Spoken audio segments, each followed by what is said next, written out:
Hello everyone, Jesse here, or GameOverJesse as all of you may know me. Here with us is Holly and Daniel. Today we're going to be talking about some interesting news from CinemaBlend, where the Final Fantasy 15 developer wants to make a Zelda game. As some of you may remember from the past, there have been a lot of third parties to work on Zelda games. Most famously, I would say, is Capcom, who worked on the Minish Cap, the A Link to the Past remake for the Game Boy Advance with the Four Swords bonus game. They worked on both Oracle games. There was also a third Oracle game planned that ended up being cancelled. So Nintendo's had a lot of third parties in the past work on Zelda games. So this isn't too out there as an idea. I would say Hyrule Warriors would be more of a crazy concept than Square working on a Zelda game, especially since Square worked on their own Mario game a long time ago. But anyways, the article says, if given the opportunity, the director of Final Fantasy 15 has expressed a desire to work on Nintendo-prized Legend of Zelda series. The admission came during a publication celebration where they asked famed developers some questions that would surely spark a lot of internet-wide discussion. Nintendo Everything picked up the quote from the 600th issue of Dengake PlayStation, I don't know how to pronounce that, a Japanese trade publication that interviewed a number of renowned developers in the East for their milestone. Final Fantasy 15's current director, Mr. Tabata, was asked what game series he would like to work on, and he answered with the following. So they have a single quote here saying, "The Legend of Zelda series, I'm not quite sure why myself, but a Zelda game with the technology and know-how of Final Fantasy 15 is the game I wish to create as of this moment." So I think there's a lot of developers in the past that have said they would like to work on the Zelda series, just because everyone that's working on games now most likely grew up being inspired by Zelda and Nintendo. So it kind of makes sense that they would want to work on it. But to make this a bit more interesting, I want to turn this around and ask, which third-party developers would you guys like to see working on a Zelda game?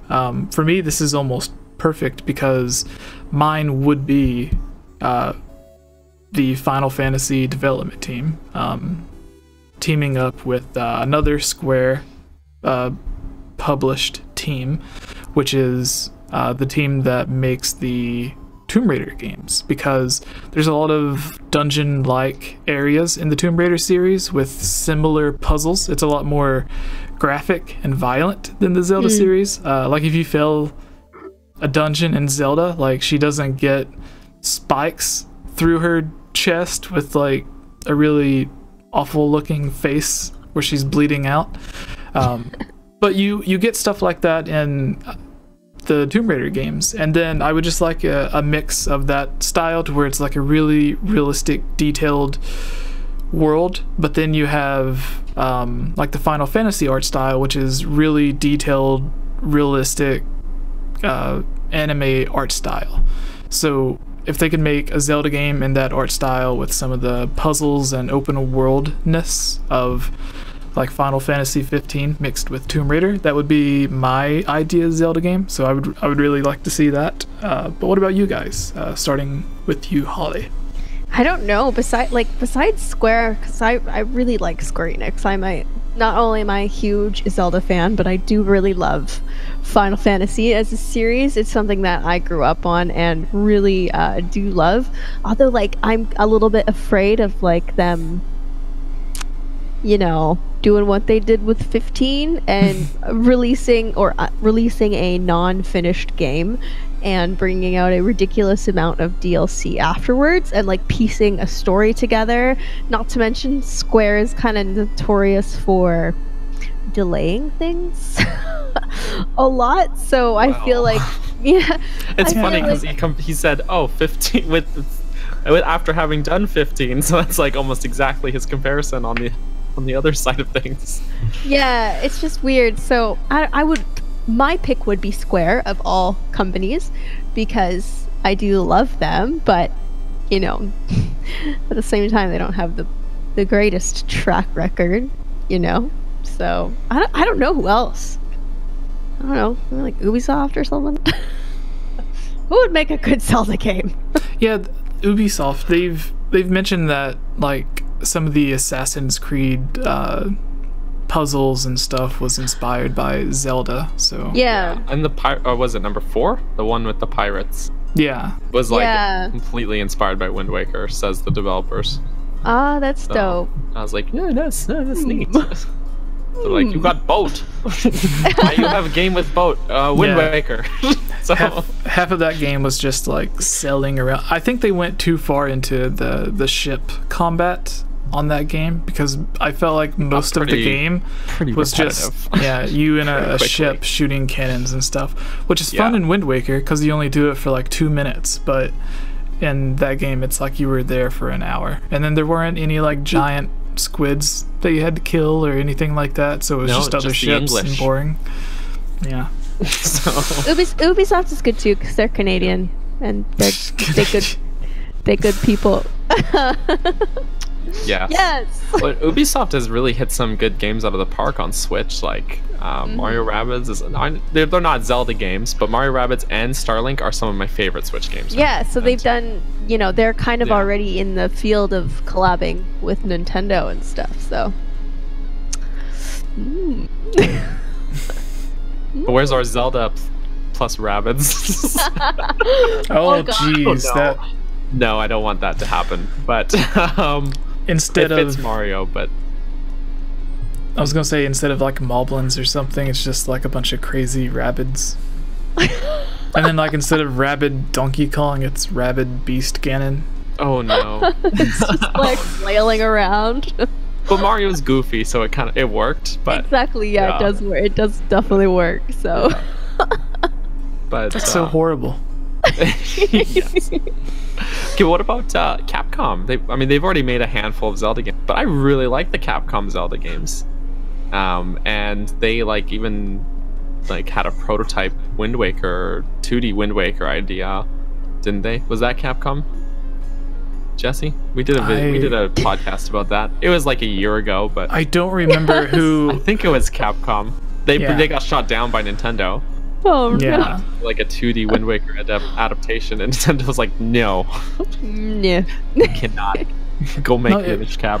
It would have been cool though, because we never seen a 2D version of a 3D game, or a 3D version of a 2D game. I think it would be cool. Like, if the choice is you can either have this or not, I would rather have it. Sure. But if it's like you can have this or just a brand new Zelda game, then plus not everything translates well from 2D to 3D. Like, not all puzzles make sense anymore when you have that transition into another dimension, or out of another dimension, I guess. But Capcom, I think I wouldn't mind seeing them have another crack at it. Does Capcom it's kind of a have any answer. Zelda-like games? You mean like other than the Zelda games they made?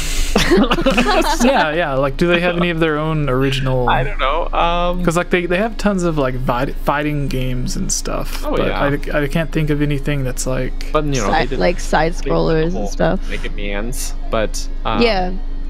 But that's still a bit different. Well, I guess Mega Man Legends would have been the closest. I don't really know.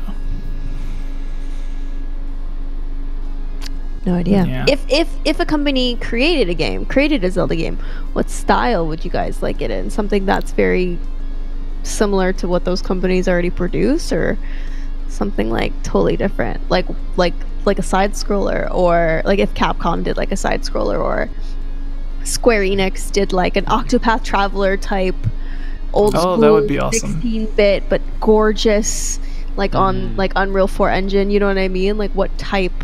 Yeah. Because I was just thinking about how, like, I love Octopath Traveler, and that's by Square, but it's just stunning.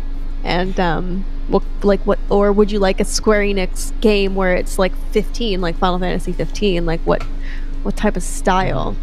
Yeah. It's tough though. I think Aonuma, when talking about Hyrule Warriors development, he was saying like if another team was outsourcing it, he would want them to make a Zelda game that he couldn't make. So it would have to be something wildly different than what we've seen Zelda prior to now. Yeah.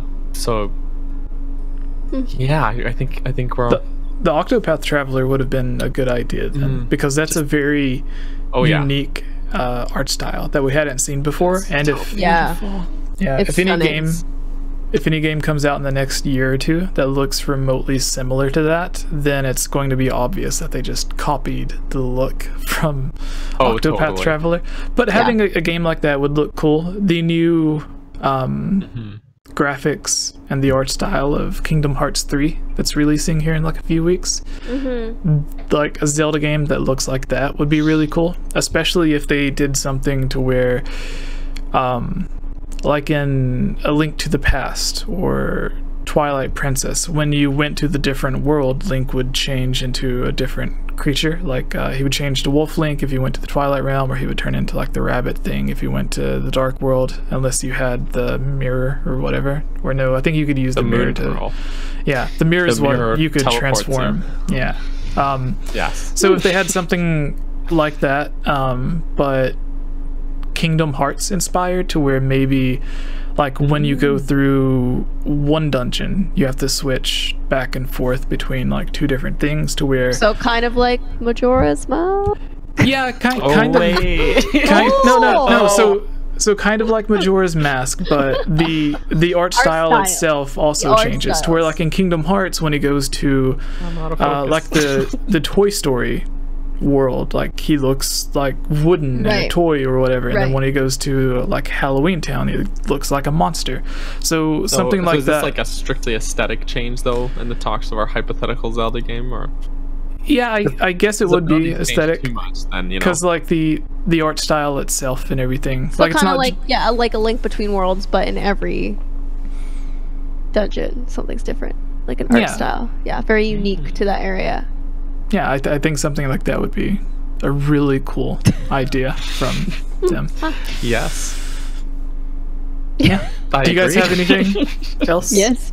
Or that's all I got. I'm tapped out of ideas. Oh, another idea that we had a while back was if they like remade Zelda 2 or a new Zelda game that's like 2D, but they had the art style looking similar to Metroid Samus Returns. Is that it?